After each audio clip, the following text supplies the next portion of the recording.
छत्रपति संभाजीनगर में राजस्व मंत्री चंद्रशेखर बावनकुले ने कहा कि उद्धव ठाकरे ने बाला साहेब के विचारों को छोड़ दिया है, जिससे पार्टी कार्यकर्ता उन्हें छोड़ रहे हैं। बावनकुले ने यह भी दावा किया कि उनकी पार्टी महायुति के अगले चरण में मजबूत सरकार बनाएगी और भारतीय जनता पार्टी के संगठन में 1.5 करोड़ सदस्य हैं। उन्होंने कहा कि उद्धव ठाकरे ने कांग्रेस जैसे विचारों वाली पार्टी से गठबंधन किया, जिससे हिंदुत्व कार्यकर्ता उनसे दूर हो रहे हैं।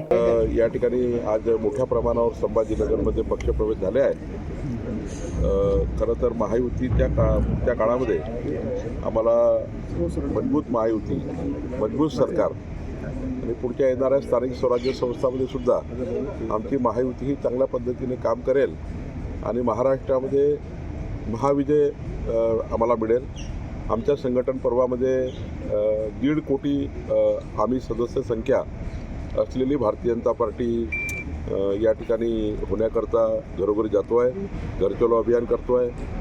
16 तारखे आणि 19 तारखेला 2 दिवस आमचं घर चलो अभियान आहे आणि मला विश्वास आहे की 1,10,00,000 तर आता भाजपाचे सदस्य झाले आहेत आणि मला याचा आनंद या गोष्टीचा आहे की ज्या ज्या ठिकाणी आम्ही जातो आहे, पानठेल्यावर, रस्त्यावर, चहा टपरीमध्ये प्रत्येक व्यक्ती भाजपाचं सदस्यपद मागत आहे। मोदींच्या नेतृत्वामध्ये, देवेंद्रजींच्या नेतृत्वामध्ये महाराष्ट्रामध्ये प्रचंड जनतेमध्ये आशा अपेक्षा आहे की डबल इंजिन सरकार महाराष्ट्राला पुढे नेईल आणि या अपेक्षेने मोठ्या प्रमाणावर लोक भाजपाचे सदस्यता अभियान ग्रहण करत आहे।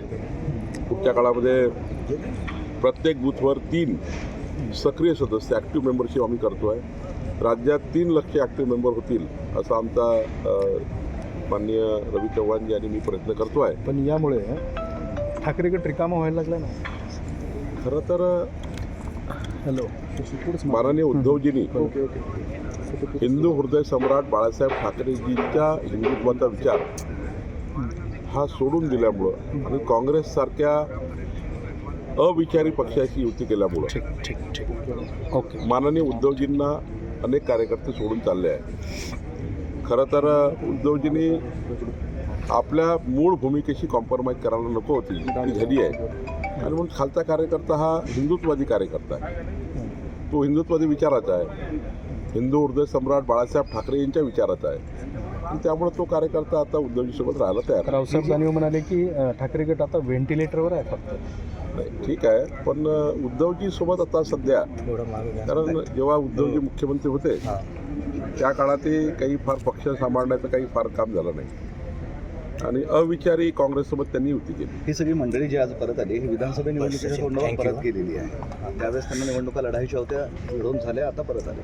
नाही, त्यांना आम्ही तेव्हाही सांगितलं होतं की महायुतीमध्ये सर्व प्रचार प्रसार केला पाहिजे, तेव्हाही आम्ही त्या ठिकाणी त्यांना कळवलं होतं। पण शेवटी आता विधानसभेची निवडणूक संपली आहे, आता काही तो काळ फार संघर्षाचा काळ नाही आहे। महायुती म्हणून आम्ही आता सर्वांनी एकमत केलं आहे की बाबा चांगल्या कार्यकर्त्याला पुन्हा पक्षामध्ये संधी दिली पाहिजे। शेवटी 40-40 वर्ष, 50-50 वर्ष पक्षामध्ये काम करतात, एखादी चूक त्यांना माफी केली पाहिजे। वाळू माफियांचा हैदोस सुरू आहे, त्या अंतर्गत वाळू धोरण बदलण्याची गरज आहे अशा पद्धतीची मागणी होते, अधिकाऱ्यांवर हल्ले होत आहेत। या महाराष्ट्रामध्ये अत्यंत चांगलं वाळू धोरण येत आहे। 18 तारखेला आमची अंतिम बैठक आहे। 18 तारखेला आम्ही वाळू धोरण अंतिम करतो आहे आणि सर्वसामान्य जनतेला स्वस्त वाळू मिळेल। वाळू माफियागिरी करताच येणार नाही आणि डिमांडवर सप्लाय पूर्ण होईल। जेवढी डिमांड आहे तेवढा सप्लाय जर केला तर माफियागिरी होणार नाही आणि त्यामुळं त्या पद्धतीचं धोरण, ज्या पद्धतीने गावातली वाळू गावात मिळाली पाहिजे, मोठ्या बांधकामाला सँड मिळाली पाहिजे, म्हणजे गिट्टीवरची जे दगडावरची सँड जी आहे ती आता आम्ही सर्व बांधकामाला अलाउ करतो आहे। VRCने रिपोर्ट दिला आहे की कुठल्याही प्रकारचं कॉन्क्रीट आता रिव्हर सँडची गरज पडणार नाही, फक्त प्लास्टर करता रिव्हर सँड वापरावं, बाकीचं जे सँड आहे ती दगडावर तयार केलेली सँड वापरावी। त्यामुळे मोठ्या प्रमाणावर बांधकाम आता त्या सँडवर शिफ्ट होणार आहे। मला वाटतं की आम्ही जे धोरण 7 दिवस पब्लिक डोमेनवर टाकलं होतं, ते वाळू धोरण यावेळी पहिल्यांदा पब्लिक डोमेनवर होतं। जनतेच्या आम्ही त्याच्या ठिकाणी सूचना घेण्याकरता कालपर्यंत सूचना आल्या आहेत, 40-45 सूचना जनतेने दिल्या आहेत। आता पब्लिक डोमेनवर ज्या सूचना आल्या त्यावर आधारित वाळू धोरण तयार होणार आणि मला वाटतं आता यानंतर पुढच्या 2 वर्ष लागतील हे स्ट्रीमलाईन व्हायला एका दिवसात नाही होणार, पण 2 वर्षानंतर या राज्यामध्ये वाळू माफिया दिसणार नाही, कारण वाळू जेवढी उपलब्ध असणार आहे ती माफियागिरी करायची गरज पडणार.